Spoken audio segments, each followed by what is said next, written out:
Alguns rapazes, que passaram pelo ministério do pastor Flávio Amaral, contaram como era a vida deles, quando estavam na casa LPD. Existem alguns vídeos meus que foram registrados, momentos no canal. Eu vi que existem alguns levantes, algumas pessoas tentando atacar o ministério de alguma forma. Estou aqui para me apresentar e dizer que Deus é fiel. Graças a Deus eu passei pela casa do pastor Flávio Amaral, fui ajudado, retirei a prótese de silicone. Existem até cicatrizes aqui, existem marcas, mas eu quero dizer que Deus ele é fiel para cumprir tudo aquilo que prometeu. E não existe evangelho sem renúncia, não existe evangelho sem que a gente abra mão do nosso eu, né? A palavra do Senhor fala, aquele que quer vir até mim, negue-se a si mesmo, tome a sua cruz e siga-me. E é muito fácil esses levantes, esses ataques, as pessoas querem expor algo que ela ouve. Existem muitas pessoas ingratas, né? Existem muitas pessoas oportunistas que aproveitam dessa oportunidade para poder se auto-beneficiar e até mesmo querer usurpar, né? Aproveitar dessa bondade. Mas eu sou muito grato ao pastor Flávio Amaral por ele devolver aí a minha dignidade, primeiramente Deus, né? Porque o que Deus tinha na minha vida, ele falou que ele tinha pressa para que viesse a ser realizado. Um certo cidadão aí, né, ele expôs, né, alguns vídeos que eu estava assistindo, que causou em mim uma certa indignação, ele dizendo que queria que o pastor Flávio colocasse pelo menos um que devolveu a dignidade, devolveu aí a vida social. Então quero dizer, ó, isso daqui é um pouco da minha casa, ó, graças a Deus. Deus tem me abençoado, essa casa aqui é minha, comprei, está no meu nome. Eu sou funcionário público do município aqui onde eu moro. E eu quero dizer para você, vale a pena. Sabe, quando a gente abre mão de viver as nossas vontades, para viver o propósito de Deus para nossas vidas, a gente não precisa de ficar correndo até das bênçãos. As bênçãos do Senhor, elas acompanharão, elas seguirão aqueles que crê. Então eu estou aqui para dizer ao pastor Flávio Amaral, para que ele siga firme nesse propósito, para que ele não desista, porque nem Jesus, ele foi aceito por todos, né? Então não seremos nós que iremos ser bem-vindos, né? E por amor de Cristo, nós seríamos perseguidos, e é o que vem acontecendo com o ministério. A gente tem visto aí um grande levante, pessoas tentando de todas as formas sufocar, mas aquele que nos chamou é fiel para nos permanecer de pé, para nos dar força, vigor. Então quero agradecer de coração ao pastor Flávio Amaral, quero agradecer de coração à missionária Andréia e esse ministério LPD, a qual eu faço parte e tenho orgulho.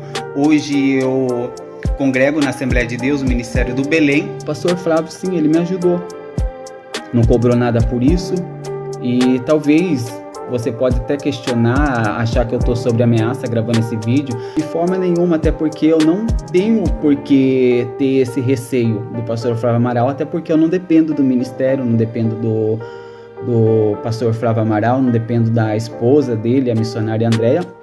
Mas eu estou aqui porque eu acho injusto o que estão dizendo e o que estão falando. Tenho uma vida bem estabilizada, graças a Deus. Por quê? Porque eu entendi que o papel do Flávio Amaral naquele momento foi me ajudar, foi me acolher, mas que o papel dele não era me sustentar. Até porque eu teria que correr atrás, eu deveria levantar minha cabeça e fazer acontecer, até porque eu acreditei no chamado de Deus para minha vida, porque eu estive dentro da casa do pastor Flávio Amaral, eu estive de perto dentro desse ministério.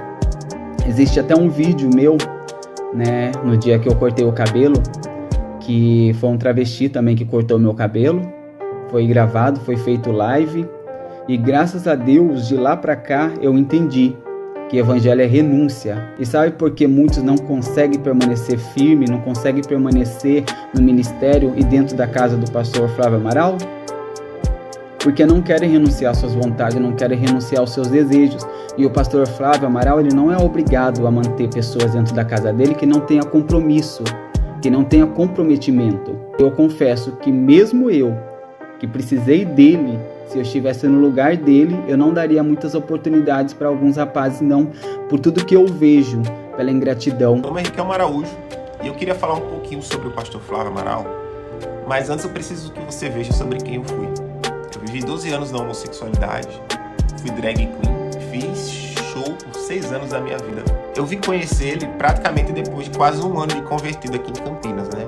E foi logo no tempo que houve o surto da pandemia.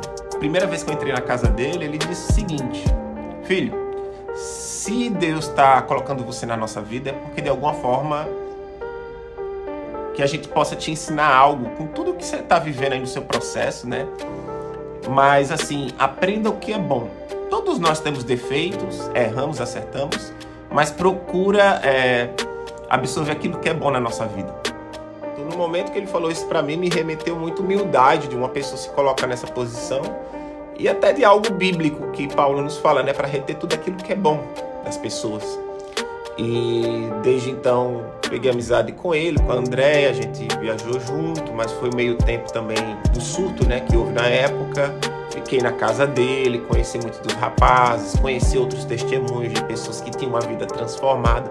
E para mim, que estava renunciando à homossexualidade, dando os primeiros passos da fé e não entendendo nada, apenas a direção do Espírito Santo que estava sendo dada para mim, da minha conversão ali, foi muito importante ter esse abraço, esse contato e conhecer outras pessoas que teve uma vida transformada.